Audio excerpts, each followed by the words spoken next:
The narrative opens on Aisha Ndidi, a 25-year-old marketing savant whose exceptional academic success is sharply contrasted by her frustrating struggle to launch a career.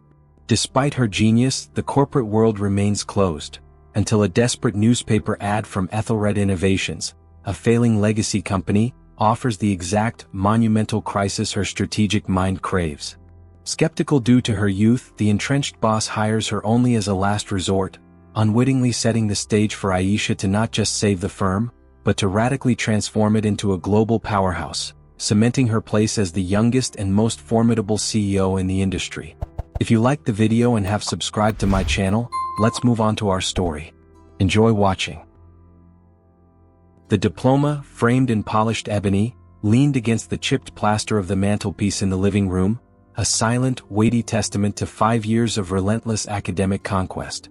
It wasn't just a piece of paper, it was the Master's in Marketing Strategy from the University of Chicago Booth School of Business, earned with a near-perfect 3.98 GPA. More importantly, it belonged to Aisha Ndidi.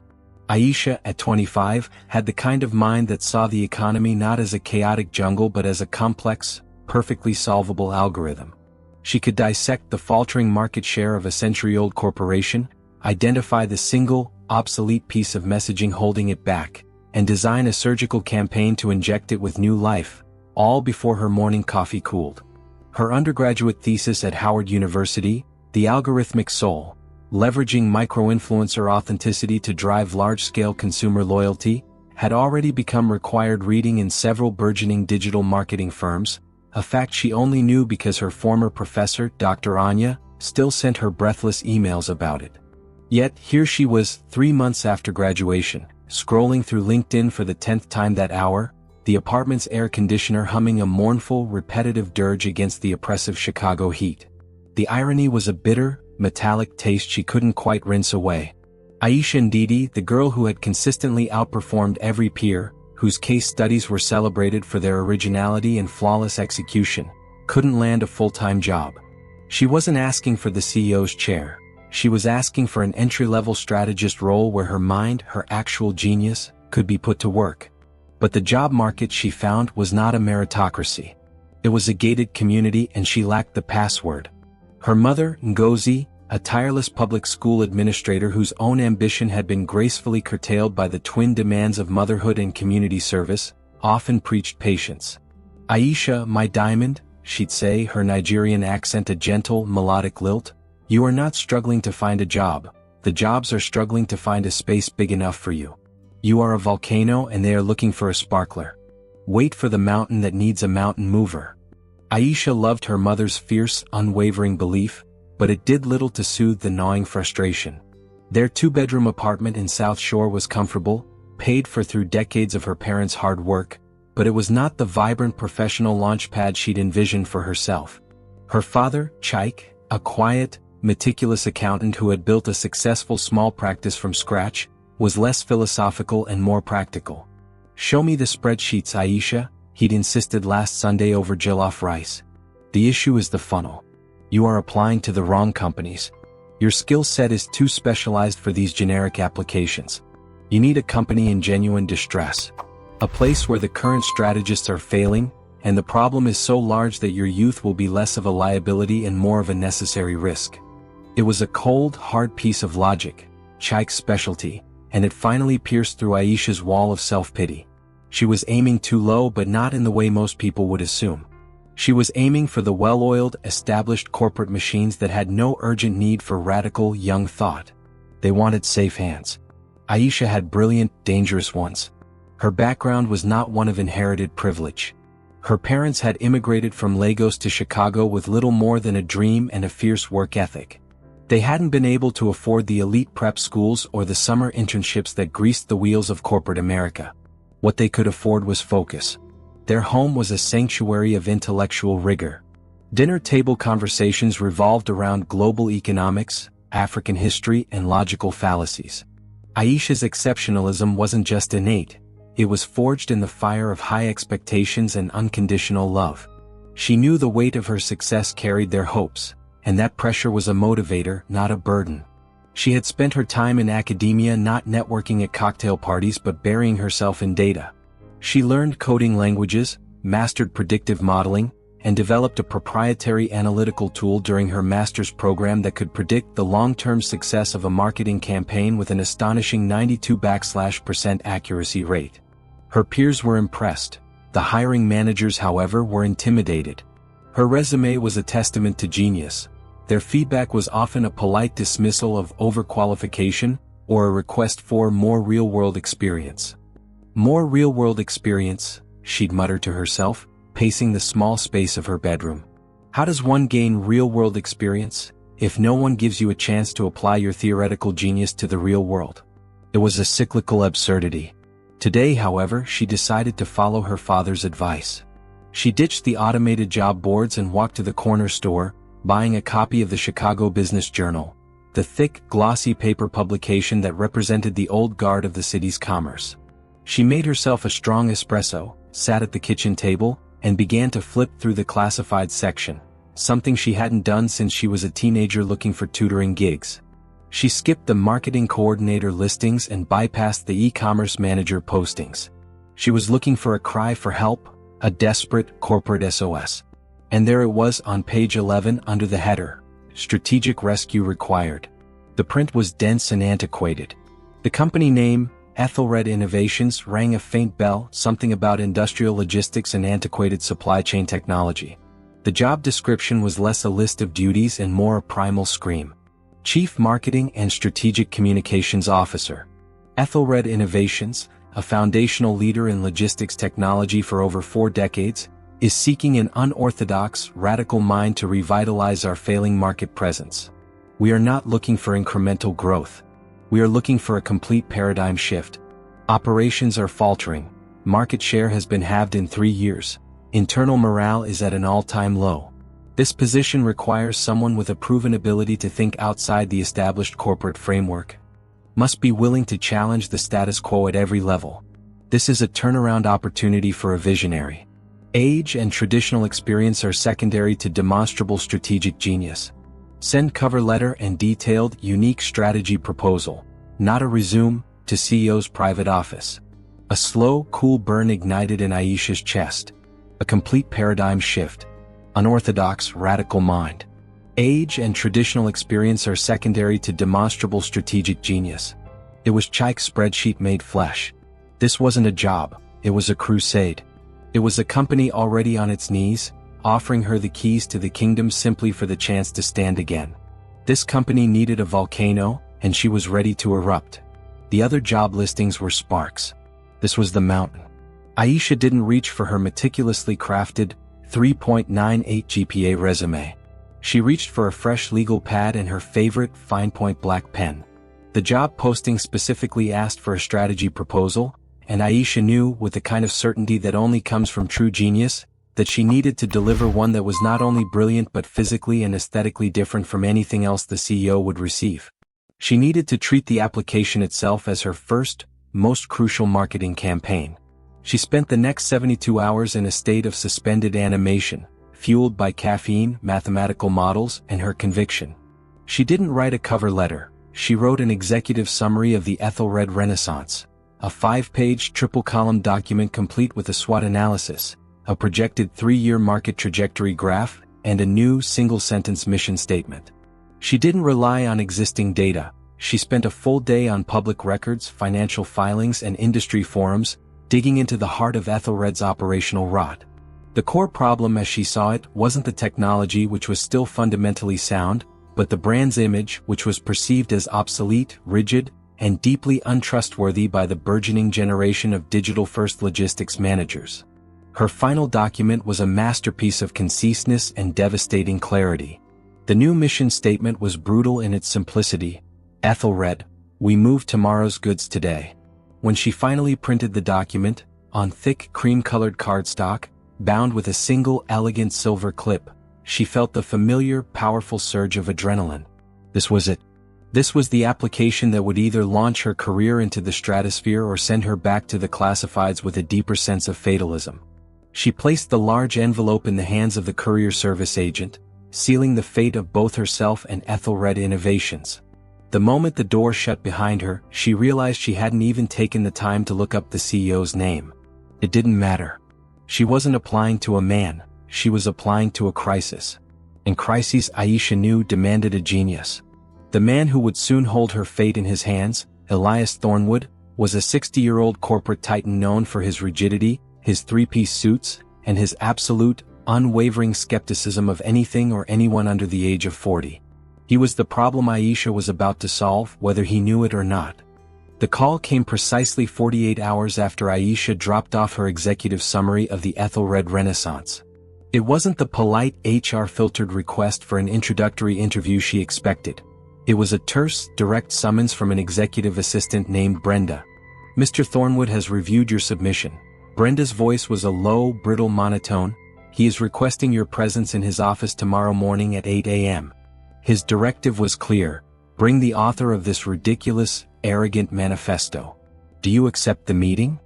Aisha leaned back against the kitchen counter, a slow, confident smile spreading across her face. I do, she replied, her voice steady. Please inform Mr. Thornwood that the author will be punctual. Ridiculous. Arrogant. Manifesto. These were not dismissals, they were the language of a mind that had been fundamentally shaken. Her analysis had bypassed the standard corporate filters and struck the CEO directly in his rigid center. The next morning, Aisha dressed not in the standard conservative interview suit that screamed entry-level, but in an ensemble that commanded attention. A tailored, deep sapphire pantsuit, the cut sharp and modern, paired with a simple, silver mathematical constant pendant, a subtle nod to the precision of her mind. She wasn't asking for permission to fix his company, she was walking in as the cure. Aethelred Innovations was housed in a monolithic, granite tower in the city's financial district, a building that felt less like a center of commerce and more like a mausoleum for ambition. The lobby was all dark wood, muted lighting, and the heavy, expensive silence of an organization that believed its own history was its most valuable asset. The only movement came from the dust motes suspended in the morning light. Brenda, the executive assistant, was exactly as her voice had implied, sharp-edged, impeccably groomed, and wearing an expression of permanent disapproval. She led Aisha down a corridor lined with plaques detailing the company's achievements from the 1980s and 90s, past offices where the light seemed deliberately dimmed. Elias Thornwood's office was vast, occupying the entire corner of the 50-carat stage floor. The view of Lake Michigan was breathtaking, but Thornwood himself was the dominant, oppressive centerpiece. He sat behind a mahogany desk the size of a small car, a man sculpted from a single block of skepticism. Elias Thornwood was 60, his hair a severe iron-gray shock, his face etched with decades of corporate battles and, more recently, the corrosive stress of managing a failing giant. He wore a three-piece charcoal suit that was perfectly tailored, and his gaze, fixed on Aisha, was a penetrating, hostile challenge. He had her executive summary laid out on his desk, the cream-colored cardstock standing out against the dark wood like an exotic, disruptive artifact. Ms. Ndidi, his voice was a low, gravelly rumble that suggested a profound distaste for the sound of her name. He didn't rise. I'm going to skip the pleasantries. Your proposal is either the work of a certified genius or a deeply confused amateur. Given your age, he gestured dismissively toward her, a 40-year gap yawning between them, I am forced to lean toward the latter. Aisha didn't flinch. She sat in the leather armchair opposite him, placing her briefcase neatly on the floor. Mr. Thornwood, she began, her voice clear, articulate, and utterly devoid of the deference he clearly expected. A deeply confused amateur would have submitted a resume listing vague accomplishments and asking for a salary. I submitted a diagnosis, a prognosis, and a treatment plan for a company hemorrhaging assets. He steepled his fingers, his eyes narrowed. Hemorrhaging is your word for a 15% decline in market share over 3 years? No, sir. Hemorrhaging is my word for the $400 million in projected revenue Aethelred has forfeited because your brand image suggests to potential clients that your technology operates on punch cards. That 15% decline is merely a symptom. The disease is brand rigor mortis. Thornwood leaned forward, the movement slow and deliberate, a predator scenting a threat. He picked up her proposal. Your analysis states that our primary failure is a catastrophic over-reliance on B2B legacy messaging and a complete failure to engage with the emerging logistics decision-makers, who are overwhelmingly under 35 and digital native. Tell me, Ms. Ndidi, what exactly does a 25-year-old marketing graduate know about securing a $100 million B2B logistics contract? Aisha met his gaze, unflustered. I know, Mr. Thornwood, that 100 million contracts are not secured by a 25-year-old. They are secured by a company that projects trust, innovation, and stability. Currently, Aethelred projects stability, the stability of a dinosaur in a tar pit. I know that the person signing that contract is not you. It's a modern operations VP who started their career on a tablet and views your current communications as relics of their grandfather's office. She continued, pressing her advantage before he could interrupt. Your technology, while dated in some respects, is fundamentally sound. The issue is your perception layer. Your competitors are telling the story of the future. Aethelred is showing pictures from the past. My job is not to fix your logistics code. It's to fix the cultural code your company transmits to the world. She reached into her briefcase and pulled out 2 glossy, oversized printouts. The first was a screenshot of Aethelred's current website, a dense, text-heavy page dominated by a grainy photo of a warehouse from the early 2000s. The second was a mock-up she'd created, a clean, minimalist, dark mode design with the new mission statement, Aethelred. We move tomorrow's goods today, boldly centered over a dynamic CGI rendering of a hyper-efficient drone fleet. This, she tapped the first image, is the visual equivalent of an apology. This, she tapped the second, is the visual equivalent of a promise. Which one do you think secures the 100 million contract? Thornwood's usual corporate mask slipped. A flicker of genuine interest, or perhaps sheer annoyance, crossed his face. He grunted. Arrogance, he repeated, not as a judgment now, but as an observation. You lack the humility of a new graduate, Ms. Ndidi. You have no respect for the decades of work that built this company. I have enormous respect for the work, sir. I have zero respect for the inertia that is currently destroying it, Aisha countered smoothly. My generation does not respect tenure, we respect results.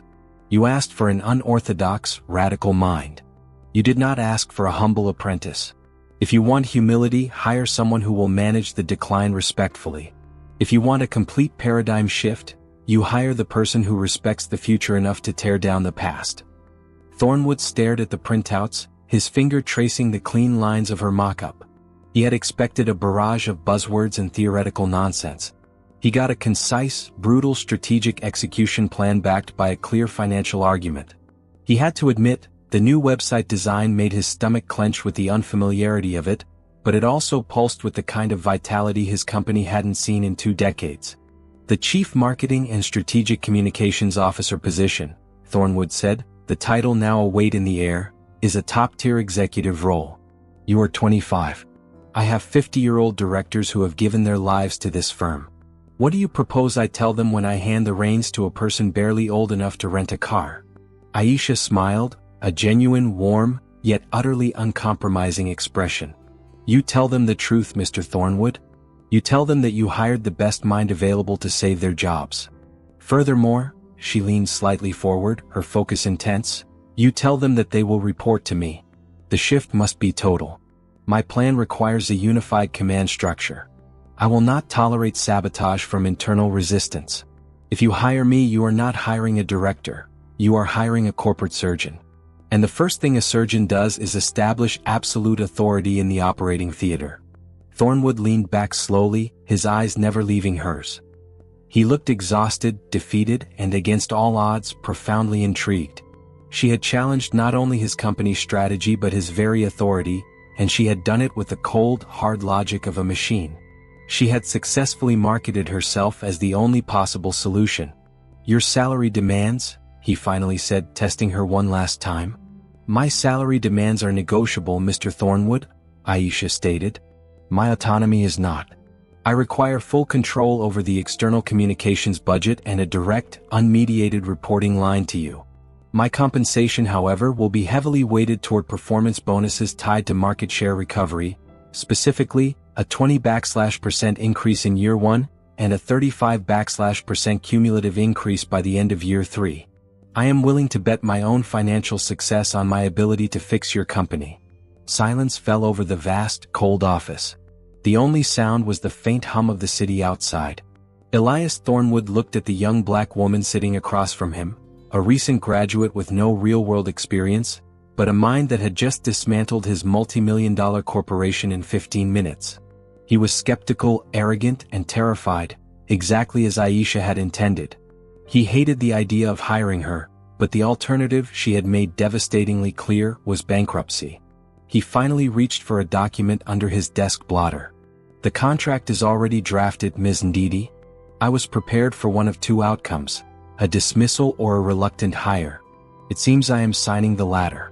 Effective immediately, you are the Chief Marketing and Strategic Communications Officer of Aethelred Innovations. Your first task is to make me believe that I haven't just made the biggest mistake of my professional life." Aisha didn't offer her hand for a celebratory shake.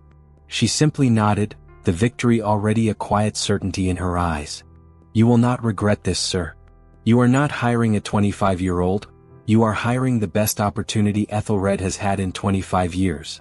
The war for Aethelred had just begun, and the new strategist had already won the first, most crucial battle." Aisha's new office was a study in corporate contradiction. It was spacious, offering the same commanding view of Lake Michigan as Elias Thornwood's, yet it was distinctly sterile, smelling faintly of decades-old carpet and ozone. The previous chief marketing officer, a man who had dutifully managed Aethelred's slow decay for 15 years, had left behind a graveyard of motivational posters, outdated industry reports, and a large, dusty globe. Aisha spent her first hour instructing the cleaning crew to empty the room completely, leaving only her mahogany desk and 2 visitor chairs. Tabula rasa. The space, like the brand, needed to be stripped back to its foundation. The real challenge, however, wasn't the office decor, it was the cultural code of Aethelred, a language of entitlement, seniority, and paralyzing caution. Thornwood had hired her, but his agreement came with the implicit price of managing the inevitable internal upheaval. Her first major confrontation was scheduled for 10 a.m., a meeting she had called with the 4 most senior directors, the heads of sales, product development, communications, and finance. These were the 50 and 60-something veterans Thornwood had mentioned, men whose loyalty was to the company's past, and whose faces were already set in expressions of icy, condescending disapproval. The meeting room was dominated by the men, all wearing various shades of gray and blue suits, forming a silent, impenetrable wall. Aisha, in her sapphire suit, stood at the head of the long table, the single point of color and movement. "Good morning, gentlemen," Aisha began, her voice calm and amplified by the room's terrible acoustics. "As you know, my name is Aisha Ndidi, and I am your new Chief Marketing and Strategic Communications Officer. Let's dispense with the awkwardness. You are skeptical of my age, my background, and the speed of my appointment. I understand. Your concern is loyalty. My concern is survival." The head of sales, George Alistair, a man whose jowl suggested he hadn't missed a single company lunch since 1985, cleared his throat with theatrical volume. "With all due respect, Ms. Ndidi, your survival talk is alarmist. We've managed market shifts before. What we haven't managed is a strategy being dictated by a recent graduate who hasn't even been in the logistics business for a full quarter." Aisha didn't react to the provocation. She looked directly at George. "Mr. Alistair, if you've managed these shifts so well, why is your quarterly sales report showing a 12% decline in new client acquisition and a 4% attrition rate with our legacy clients? The market didn't shift, it evolved, and Aethelred chose to stand still. I am not dictating a strategy, I am implementing a rescue plan that your current approach has proven unable to conceive." She then projected her first slide onto the wall. It wasn't a graph or a forecast. It was a single stark image, a black and white photo of a massive, obsolete mainframe computer labeled Aethelred Communication Strategy. Next to it was a vibrant, full-color image of a sleek smartphone interface labeled Our Competitor's Communication Strategy. "This," Aisha stated, "is the gap. The cultural code you are transmitting to the market is rigid, technical, and internally focused. It says, we are concerned with our systems. The code we must transmit is fluid, consumer-centric, and forward-looking. It needs to say, we are concerned with your future." She unveiled her first, immediate directive, which she dubbed Project Phoenix. Phase 1 of Project Phoenix begins today. I have 3 non-negotiable mandates. First, The current Aethelred website is being taken offline at 5 p.m. today. It will be replaced with a single, temporary landing page featuring our new mission statement and a high-resolution 3D video loop of a concept logistics network. Second, I am reallocating 60% of the legacy print advertising budget to digital thought leadership campaigns focused on key logistics VPs under the age of 40. Third, and most critical, we are creating a new cross-departmental digital crisis team, DCT. This team will report only to me, and its mandate is to implement the rebrand and communications shift on a real-time basis. The head of finance, Arthur Pendleton, a man whose cautious nature was visible in the meticulous part of his hair, slammed his hand on the table. Absolutely not. Taking the website offline is corporate suicide. It's the cornerstone of our B2B lead generation. And reallocating 60% of the budget without a 6-month analysis is financial recklessness. Recklessness, Mr. Pendleton, Aisha countered, her voice now sharp, cutting through his indignation, is continuing to spend millions of dollars on a lead generation tool that is generating failure. Your current website is not a cornerstone, it is a tombstone. It's better to have a temporary, exciting promise than a permanent, depressing failure. I am the Chief Marketing Officer. I have been given full autonomy by Mr. Thornwood to execute this plan. This is not a vote. This is an order. She let the gravity of the word settle. Order. It was a word these men were used to giving, not receiving, especially not from someone who looked like their daughter. The head of communications, a quiet, pale man named Charles, spoke up, his voice trembling slightly. But, the press release schedule. The quarterly report communications. We have templates, procedures. Throw them out, Aisha commanded. Your templates are the problem. From this moment on, every external communication from Aethelred will be filtered through the lens of innovation and future focus. If a document looks or sounds like it was written in the 90s, it will be rewritten. You are not reporting the news, you are creating the narrative. Aisha didn't just give orders, she strategically recruited. At the end of the tense, 1-hour meeting, she looked past the resistant veterans and addressed a few junior and mid-level managers who had been present to take notes. She saw in their eyes the spark of excitement that the older directors had long extinguished. I need talent. I need energy. I need people who are hungry to prove that Aethelred can be great again. Mr. Alistair, Mr. Pendleton, you will continue to run your departments, but the best, most agile minds in your departments will be seconded to the digital crisis team immediately. They will work under my direct supervision. This is not punitive, this is practical. We need to move at the speed of the market, not the speed of bureaucracy. This was Aisha's genius in management, isolating the infection and empowering the cure. She gave the veterans the illusion of control over their legacy domain while surgically extracting their most promising young talent to build her future-facing core. By the end of her first week, Aethelred was a controlled chaos. The old website was gone, replaced by a minimalist, electrifying splash page. Aisha's new DCT, a diverse team of 6 talented, disenfranchised young professionals she'd handpicked, was working 17-hour days fueled by pizza, caffeine, and the sheer thrill of having an actual voice. They were drafting new white papers, launching micro-campaigns on previously ignored B2B social platforms, and radically redesigning the corporate presentation deck. Aisha's workday wasn't spent in meetings, it was spent in the trenches.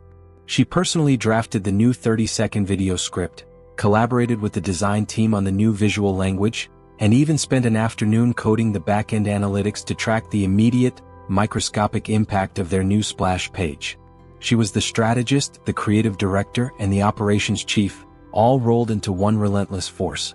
On Friday evening, she sat alone in her newly bare office, reviewing the first wave of data. The initial reaction to the splash page was volatile, a 40% spike in traffic, mostly from legacy clients complaining about the missing content, but also a 200% spike in unique, first-time visits from key demographic targets. The risk was enormous, but the first data point was clear. Aethelred was no longer invisible. Just as she was packing up, Elias Thornwood walked in without knocking. He stood in the doorway, his tie loosened, a look of profound weariness on his face.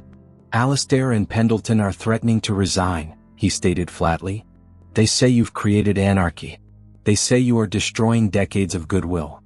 Aisha stood up, meeting his eyes across the empty space of the room. They are confusing goodwill with complacency, sir.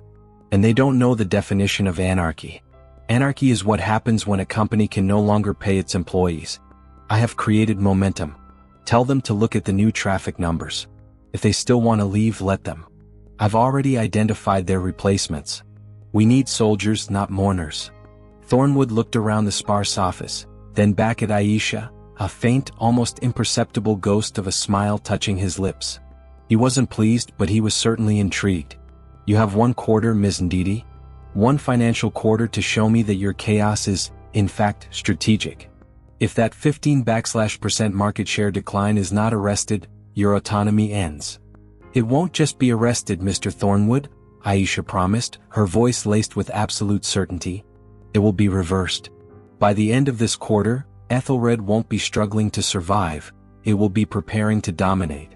The battle for the brand was over. The war for the market was just beginning. Aisha's strategy was not about advertising, it was about relevance. She knew Aethelred couldn't outspend its competitors, but it could outthink them. While the legacy logistics giants were spending millions on glossy trade magazine ads and golf tournaments, venues dominated by the older guard, Aisha's digital crisis team, DCT, was surgically targeting the emerging operational VPs who actually controlled the future of logistics contracts. Her primary weapon was the Digital Thought Leadership Campaign, or DTL. Instead of pushing sales brochures, they published insightful, forward-looking content under the new, aggressive Aethelred brand. The first DTL piece, which dropped 10 days into Aisha's tenure, was a white paper titled, "The Last Mile is Dead. Why Autonomous Hubs, Not Truck Fleets, Will Define 2030." It was brutally provocative, fundamentally challenging the sacred cows of the industry, the very business models of Aethelred's biggest clients. The paper wasn't written to be agreeable, it was written to be undeniable and mandatory reading. The paper was meticulously distributed through highly targeted digital channels. LinkedIn groups for supply chain innovation, specific subreddits dedicated to automation engineering, and, most effectively, via personalized email campaigns using a proprietary algorithm Aisha had designed to identify VPs who had recently commented or engaged with content about automation and AI. The response was immediate and bifurcated. On one side, the Aethelred veterans were apoplectic. George Alistair, the head of sales, stormed into Aisha's office, his face purple. "Aisha, are you insane?" The CEO of our biggest client, Transcends Global, called Thornwood directly. "They are a trucking fleet. They view this as a declaration of war." Aisha calmly waved him to a chair. "It is a declaration of war, George. But not against Transcends Global. It's a declaration against obsolescence. The CEO of Transcends Global called because we disrupted his complacency. Now he has to read the paper. Now he has to talk about us. We don't want his old business. We want to partner with him on his next business. We want him to hire Aethelred to design his autonomous hub strategy, because we were the first to talk about it with authority." The strategy paid off instantly in attention metrics. The DTL paper garnered over 50,000 downloads in the first week, an unprecedented number for Aethelred. More critically, the engagement quality was staggering. Over 70% of the downloads came from decision-makers at target companies, and the content ignited industry-wide debates on major news platforms, with Aethelred's new perspective at the center. Aisha's team followed up with a series of slick high-production video interviews featuring young Aethelred engineers, previously hidden from the market, discussing the real-world applications of AI in logistics. The videos were deliberately shot in modern, minimalist workspaces, contrasting sharply with the dusty, institutional image of the past. The company wasn't selling technology, it was selling vision. Elias Thornwood, meanwhile, maintained a strategic distance, observing Aisha's chaos from his mahogany fortress.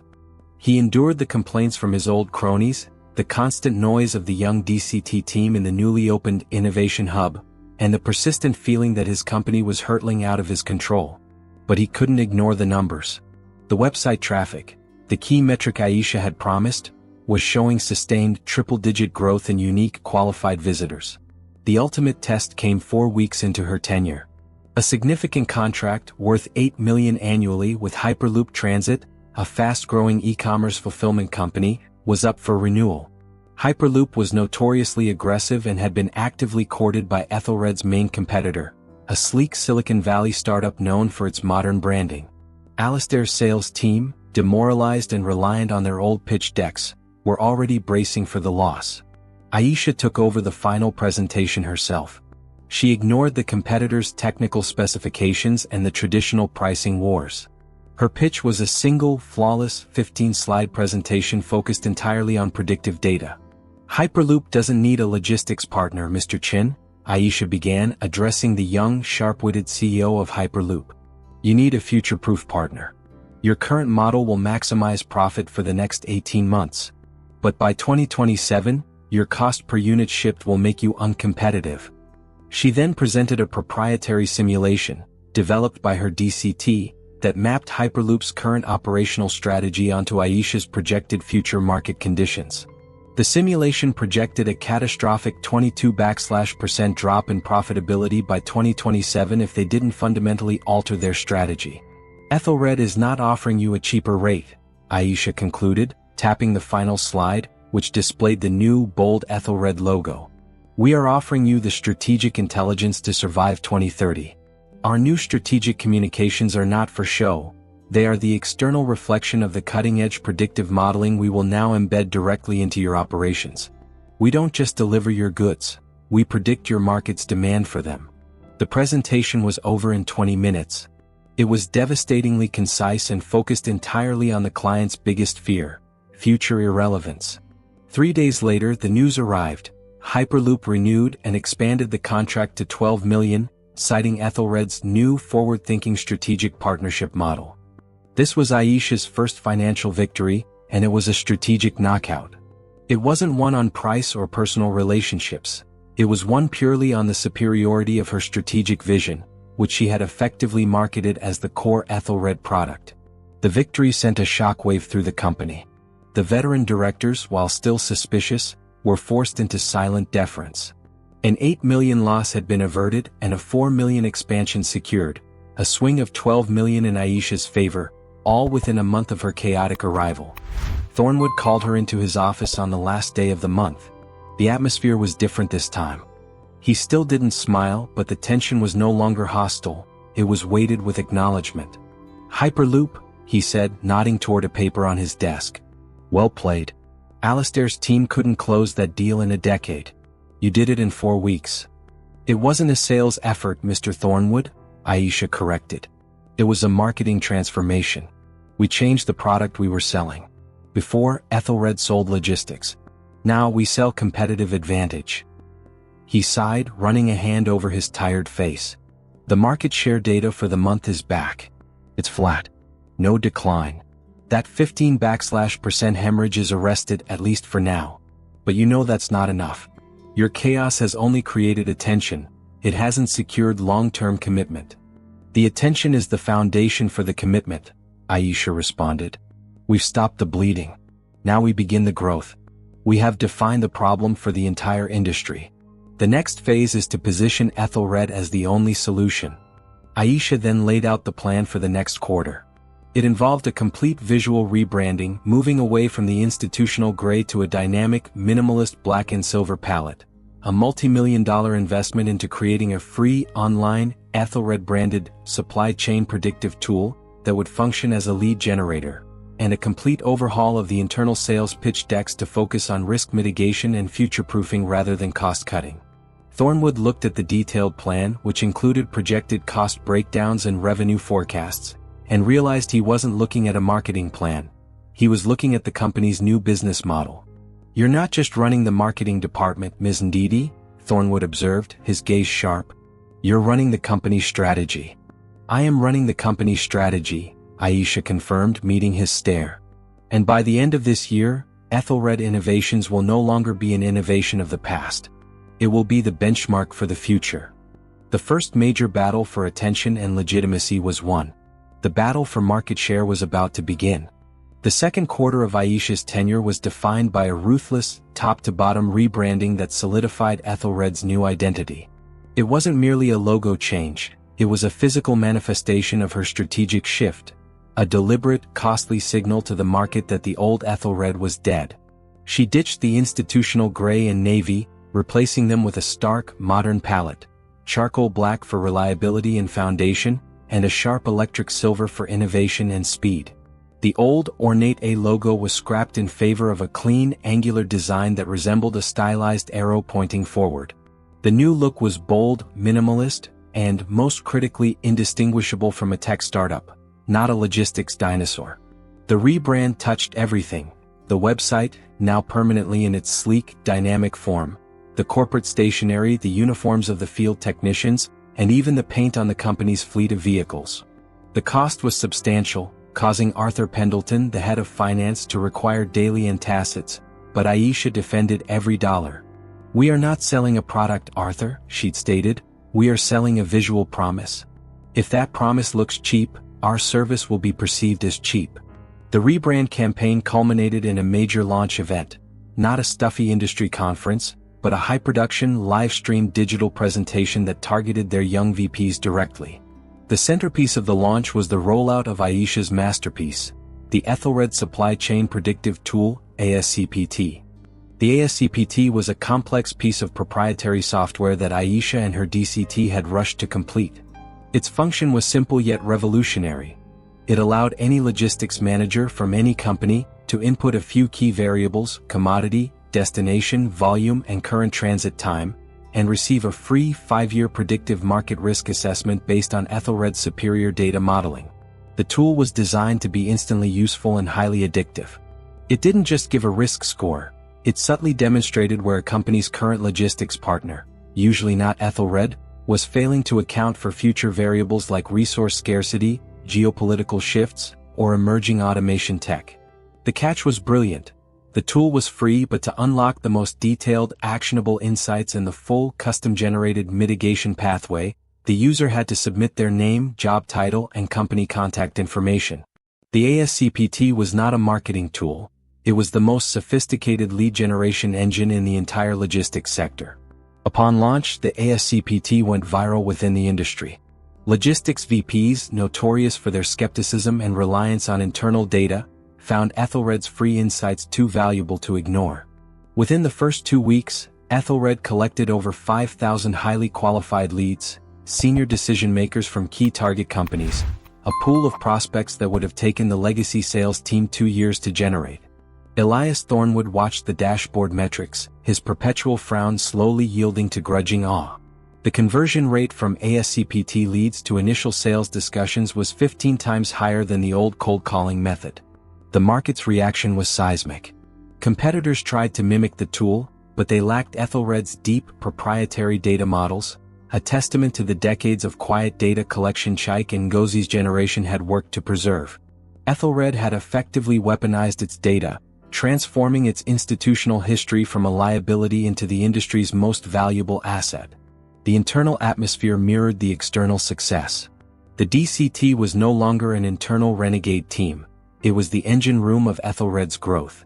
Young talent flocked to work for Aisha, energized by the ability to see their ideas immediately implemented and rewarded. Even the veterans, humbled by the Hyperloop win and the overwhelming success of the ASCPT, began to cautiously align themselves with the new strategy. George Alastair, head of sales, was now personally overseeing the integration of ASCPT-generated leads, his skepticism replaced by pure self-interest. At the close of the quarter, Aisha presented her results to Thornwood and the board of directors. The meeting was no longer a grilling, it was a coronation. The data was irrefutable. Asterisk market share reversal. The 15% decline had not only been arrested but was reversed, showing a cumulative 10% increase in market share since Aisha's arrival, a 25-point swing. Asterisk revenue growth. Quarterly revenue, driven entirely by new ASCPT-generated accounts, showed an astonishing 28% increase over the previous year's quarter. Asterisk brand value. Independent brand tracking analysts cited Aethelred as the industry's most forward-thinking and disruptive force, leading to a substantial increase in the company's stock value.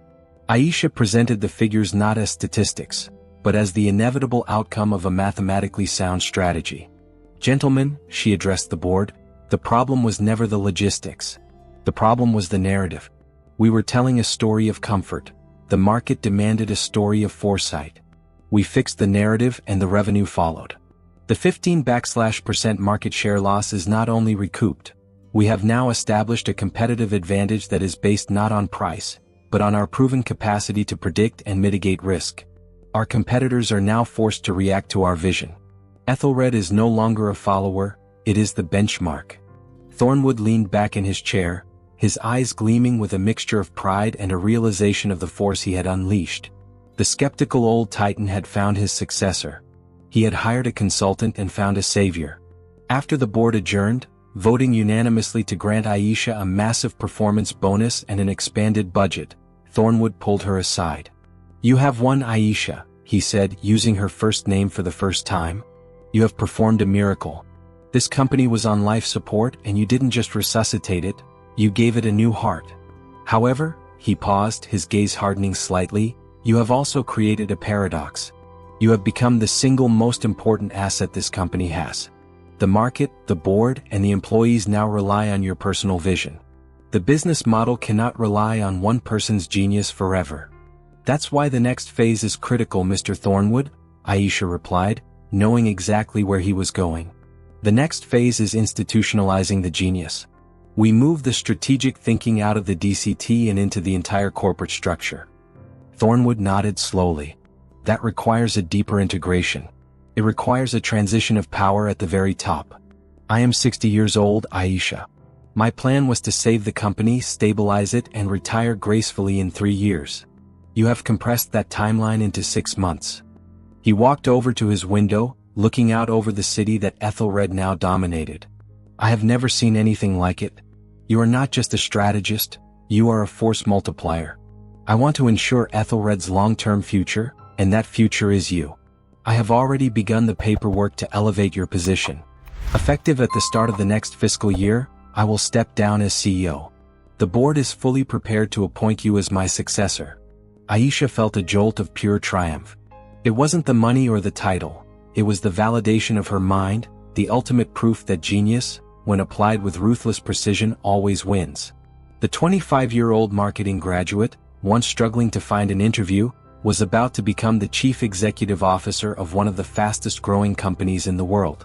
"I accept the challenge, Mr. Thornwood," Aisha said, her voice steady with the gravity of the promotion. "But there's one more market I need to conquer before the transition is complete: the global market. The next step is a massive, strategic expansion. We've mastered Chicago, now we master the world." The strategist was about to become the ultimate operator. Elias Thornwood's announcement of his impending retirement and Aisha Ndidi's subsequent appointment as CEO sent a final, powerful shockwave through Aethelred Innovations. The initial resistance from veterans had turned into grudging respect, and now, with the 25-point market share swing, it solidified into absolute alignment. The age of Thornwood was ending. The era of Ndidi was being heralded by tangible, irrefutable success. Aisha's focus immediately shifted from stabilizing the domestic market to global conquest. She knew that true dominance, the kind that would make Aethelred one of the world's best companies, required a presence in the key commercial epicenters of Europe and Asia. Her strategy was simple: identify a regional crisis and solve it with Aethelred's predictive intelligence. Her first target was the European logistics market, specifically Germany, the continent's industrial heart. The challenge was cultural. German companies valued precision, reliability, and long-standing relationships over flash and disruption. Aisha knew her electric silver and charcoal black branding would be viewed as frivolous without substantive backing. She didn't lead with the supply chain predictive tool, ASCPT. Instead, she orchestrated a high-level partnership with a prestigious German technical university to co-publish a study on the algorithmic resilience of the European supply chain in a post-Brexit era. This initiative, steeped in academic rigor and local market focus, provided the credibility she needed. She was speaking their local code. The study, which leveraged Aethelred's data models, was a strategic masterpiece. It identified critical, overlooked choke points in the continent's logistics network and provided data-driven solutions. Only after the study gained traction did Aisha introduce a localized version of the ASCPT, rebranded as the Aethelred Resilience Index, offering custom mitigation pathways based on the study's findings. The German industrial sector didn't see a disruptive American startup. They saw a serious strategic partner offering unparalleled insight. The results were slower than the domestic market but far more sticky. Within 1 quarter, Aethelred secured 3 major European contracts, specializing in high-value, high-precision industrial goods. Deals that gave them a critical foothold and the reputation for sophisticated, data-driven reliability. Institutionalizing genius, the executive transition. While managing global expansion, Aisha simultaneously focused on the internal transition, institutionalizing her genius so the company's success wouldn't depend solely on her personal operational capacity. Thornwood's concern about her being the company's single point of failure was valid. She created 2 crucial internal structures. The strategy nexus, a permanent, cross-functional committee composed of the most forward-thinking leaders from every department, including her original DCT hires, now fully integrated. Their mandate was simple: to challenge Aethelred's existing business model every 6 months. This institutionalized the disruptive thinking that had been Aisha's personal hallmark. The succession pipeline, recognizing the age gap and lack of diversity in Aethelred's senior ranks, Aisha initiated a mandatory, company-wide mentorship program focused on fast-tracking high-potential, diverse, mid-level employees. She personally took on 3 of the most promising leaders, ensuring the next generation of executives would reflect her own forward-thinking, results-oriented culture. She also made 2 major executive changes. George Alistair, the resistant head of sales, was not fired. He was promoted to a non-operational role focused on managing legacy client relationships. His former position was handed to Malia Okoro, one of Aisha's original DCT recruits, a young, sharp-minded strategist who lived and breathed data conversion. This move sent a clear message: performance, not tenure, dictates rank. The Asian market, speed and scale. Aisha's second global push targeted the Asian e-commerce and manufacturing logistics market, requiring a completely different approach: speed and scale. For this, she designed the Aethelred micro-hub model. Instead of building massive, traditional warehouses, which was costly and slow, Aethelred partnered with existing small, regional fulfillment centers, providing them with the necessary software and data intelligence to operate as integrated micro-hubs. Aethelred supplied the predictive data and the software integration, allowing the local partner to handle the physical delivery. The pitch was irresistible. Local partners gained access to world-class demand forecasting, and Aethelred gained a massive, scalable footprint without the prohibitive overhead of building physical infrastructure. The strategy was an instant success, allowing Aethelred to deploy its intelligence across dozens of cities in multiple countries almost overnight. The company was now truly global, operating on a decentralized, intelligent network, a structure perfectly aligned with Aisha's future vision of logistics. The final meeting. 1 week before Thornwood's retirement and Aisha's official ascension, the 2 met in his office. Thornwood was calm, almost reflective. The weariness of a failing CEO had been replaced by the quiet pride of a successful mentor. "Aisha," he said, looking at the panoramic view, "6 months ago, this company was worth $400 million. Today, with the European contracts and the Asian footprint, analysts are projecting a valuation of over $1.2 billion. You didn't just save it. You tripled its value and secured its place in the next century." He handed her a small, weighty velvet box. Inside was a vintage, silver fountain pen. "This belonged to my grandfather," Thornwood explained. "He founded Aethelred. He believed that the future belonged to the people who were not afraid to write the first draft. I want you to use this to sign your appointment papers. You have earned the pen." Aisha took the pen, the metal cool and solid in her hand. "Thank you, Elias. I promise you this, Aethelred will not stop at $1.2 billion. We are now structured to be a $10 billion company. We are no longer defined by logistics. We are defined by predictive global commerce." "And what will you change first when you take the CEO chair?" he asked, a final test of her priorities. Aisha smiled, a flash of pure, confident vision. "The name. Aethelred Innovations sounds like a company that used to innovate. We are rebranding the parent company entirely. We need a name that reflects our purpose and our value. We will be Axiom Global. Because an axiom is a universal truth, and our data is now the truth of global commerce." Thornwood laughed, a genuine booming sound that shook the quiet office. A bold, arrogant, and perfectly fitting move. That's the Ndidi genius, all right.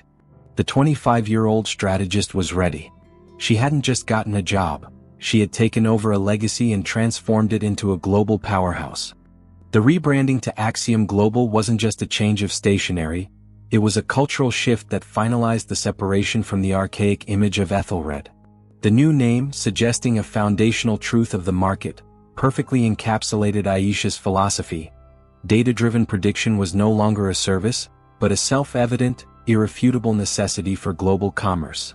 Aisha's first year as CEO of Axiom Global was a period of intense, focused hypergrowth. With the internal resistance purged, the sales team energized by Malia Okoro's data-driven leadership, and the global footprints established in Europe and Asia, Axiom was ready to scale vertically. The $10 billion imperative.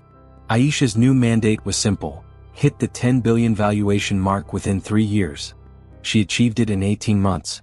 Her strategy focused on 3 pillars. Subscription model. She moved Axiom's core product, the predictive strategic intelligence, from bespoke contracts to a high-tier, monthly subscription service. The Axiom Resilience Index became an indispensable operating cost for major logistics and manufacturing firms, generating massive, predictable recurring revenue. Targeted acquisitions. Axiom made 3 strategic acquisitions of smaller, highly innovative companies: a robotics firm specializing in automated warehousing, a blockchain startup for secure transaction logging, and a leading South American data analytics firm. These purchases eliminated competitors, acquired crucial technology, and expanded the geographical reach in one swift move. The talent magnet. Axiom became the undisputed destination for the world's brightest young analytical minds. Aisha's presence, her success, and her aggressive promotion of meritocracy acted as a powerful magnet. She cultivated a C-suite that was not only exceptionally competent but also one of the most diverse and youngest in the world, ensuring a constant flow of disruptive, new ideas. The company's stock price soared. Wall Street analysts, once skeptical of the young CEO's volatile changes, now hailed her as a visionary disruptor, comparing her early impact to that of the most legendary tech founders.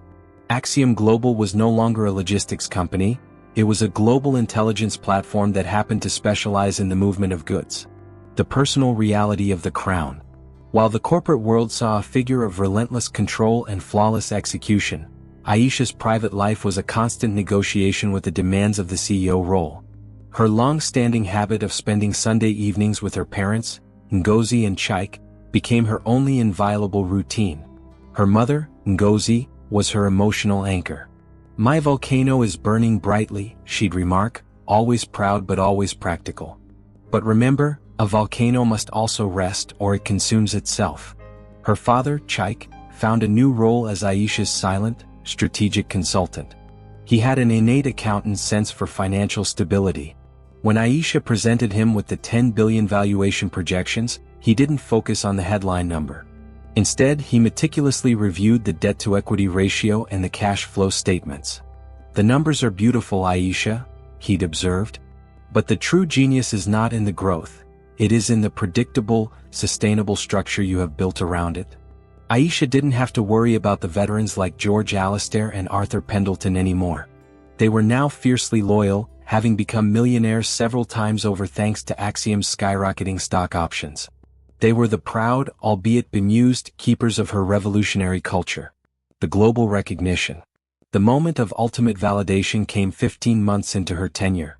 Fortune magazine published its annual list of the world's best companies to work for, judged on employee satisfaction, innovation, and long-term financial stability. Axiom Global debuted on the list at number 7. The climb was astonishingly fast. The article accompanying the ranking was titled, "Axiom's Algorithm: How CEO Aisha Ndidi Proved That Genius is the Ultimate Competitive Advantage." The article didn't focus on the technology, it focused on Aisha, the 26-year-old black woman who had taken a failing legacy institution and redefined an entire global industry. For Aisha, the Fortune ranking wasn't just a corporate vanity badge, it was the definitive proof that the system she had built was fundamentally sound. The company was lauded not just for its profit, but for its culture of trust, its commitment to intellectual curiosity, and its industry-leading parental leave and work-life balance policies. initiatives Aisha had personally championed to ensure her employees wouldn't have to choose between family and ambition, as she felt her mother once had. The zenith of Axiom. The final piece of Thornwood's challenge was complete. He had asked her to transform the company so successfully that it would become one of the best in the world. Aisha hadn't just made it one of the best, she had made it the strategic thought leader for global commerce. At a massive company-wide digital town hall celebrating the Fortune ranking, Aisha addressed her 15,000 employees worldwide. She looked into the camera, her presence commanding, yet genuinely warm. "When I joined Aethelred, the company was focused on what it was," she said. "Today, as Axiom Global, we are defined by what we will be. We do not react to the market, we write the rules for the market. We are here because we believed in the impossible, we quantified the improbable, and we executed the necessary. This ranking," she held up a copy of the magazine, "is not the end. It is simply the new axiom for our future. We now build the next 10 billion. In the back row of the Chicago auditorium sat Elias Thornwood, now a member of the board and one of Axiom's largest shareholders, beaming with a pride that finally transcended his old skepticism. He had given a young genius a chance and she had repaid him tenfold. Aisha Ndidi at 26 had not only salvaged a company, she had fundamentally changed the algorithm of ambition, proving that a unique mind, when given the opportunity, can rewrite the rules of global success. 5 years after she first walked into the sterile, mausoleum-like headquarters of Aethelred Innovations, Aisha Ndidi stood on the dais of the New York Stock Exchange. The air was electric, not just with the noise of the trading floor, but with the quiet, potent history of the moment. She wasn't ringing the bell for an IPO. She was celebrating Axiom Global's 10th consecutive quarter of double-digit growth and its definitive designation as the world's premier predictive commerce company. Axiom Global's valuation now hovered near 25 billion. It wasn't just one of the best companies in the world, it had become the gold standard for intelligent logistics, a corporate beacon of how foresight, agility, and ruthless efficiency could conquer inertia. The company's original core business, physical logistics, was now entirely overshadowed by its high-margin predictive intelligence suite. They sold data, not delivery. The architect of culture. Aisha, at 30, was still exceptionally young for her position, but her authority was absolute, rooted in an unblemished record of transformative success. She hadn't just changed the product, she had changed the rules of corporate leadership. The strategy nexus she had created was now a revered internal think tank, continually disrupting Axiom's own methods before any competitor could. The succession pipeline had yielded fruit. Malia Okoro was now the president of global operations, and the C-suite was a dynamic, diverse engine of talent, proving that Aisha's meritocratic principles were scalable and sustainable. Elias Thornwood's initial fear, that Axiom would rely solely on one person's genius, had been permanently assuaged. The genius was now institutionalized. Aisha's leadership style was a paradox of warmth and unflinching expectation. She was known for demanding analytical rigor, but also for investing heavily in employee well-being, believing that peak performance stemmed from genuine engagement, not fear. Axiom consistently topped best places to work lists globally, a testament to her belief that a company's internal culture must mirror the excellence it promises the market. The final validation. The ringing of the stock exchange bell was a purely symbolic gesture, but it held deep personal significance.